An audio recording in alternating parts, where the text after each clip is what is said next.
The Springboks have arrived in Edinburgh ahead of their three-match tour of the United Kingdom, where they'll play Scotland, England and Wales after a one-week camp on the island of Jersey, which by all accounts went down really well. And Shimmi and I are here, dressed for the weather. It's chilly.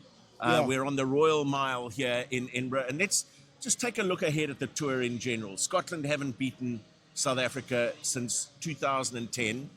Will they be confident of being able to get one over them this time? Look, you've got to look at Scottish rugby. You look at the success of Glasgow winning in South Africa. Obviously, that's going to rub off for the national team. They'll feel they have the strategy, they've got the tools, they've got the plan to beat South Africa. But, you know, every game offers something different. I think the Scottish are probably, you know, they sort of celebrate when they beat England only. What they're missing is a big Southern Hemisphere scalp. And you know, they've got the opportunity to do it against the Springboks.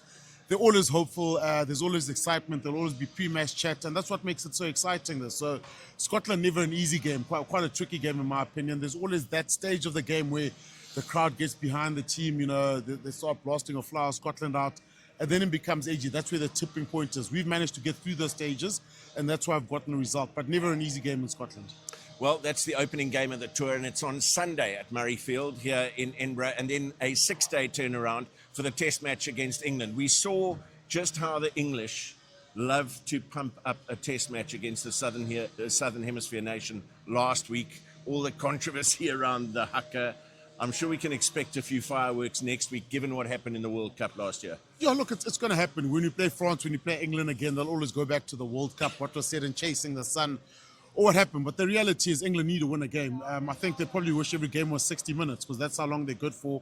Then the last 20 minutes, they faded away. But you know what? Allianz Stadium, not Twickenham anymore, is always a special week. I think, like I mentioned earlier, every test offers something different.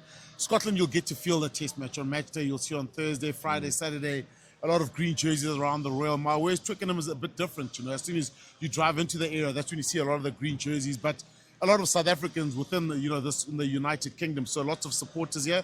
But England's the big one. It's the big scalp. You know, they were a scrum away from beating us or getting into the World Cup final. They'll be reminded of that. And also there's desperation there. Steve Borthwick needs to do something, and, you know, they couldn't do it against New Zealand.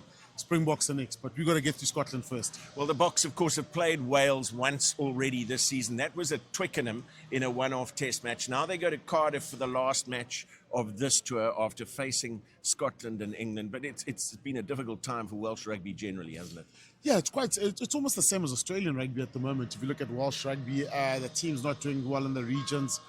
A very young squad. You know, the difference is Scotland could manage the Springbok power, so could England. I'm not sure Wales can, and that's probably going to be their downfall, the ability to handle the physicality of the South Africans, where the English probably can, you know, play a good kicking game, the Scottish can play this fast game. I'm not sure what Wales can offer, if they can, you know, have sustained pressure for 80 minutes. But again, it's a great occasion there. It will be a full house. And, you know, when you come to these games, end of year tour, the one thing you always look forward to is the anthems. You know, culturally so rich in the history and culture and the games. You know, I've seen guys playing the bagpipes up and down here. You know, England is singing in the stadium. So it's going to be a fantastic tour, and I can't wait for these next 3 weeks. Yeah, it's going to be fabulous. We've sacrificed the warmth of home for our overcoats for 3 more weeks of rugby this year. Don't forget, you can catch up with all the news, the interviews, the team announcements via the SuperSport social media channels at SS Rugby, also at supersport.com, regular updates on SuperSport Blitz, and of course the What Goes On Tour vodcast, which you can follow on SuperSport's YouTube channel. So plenty to look forward to over the next 3 weeks, and we look forward to bringing you all the action.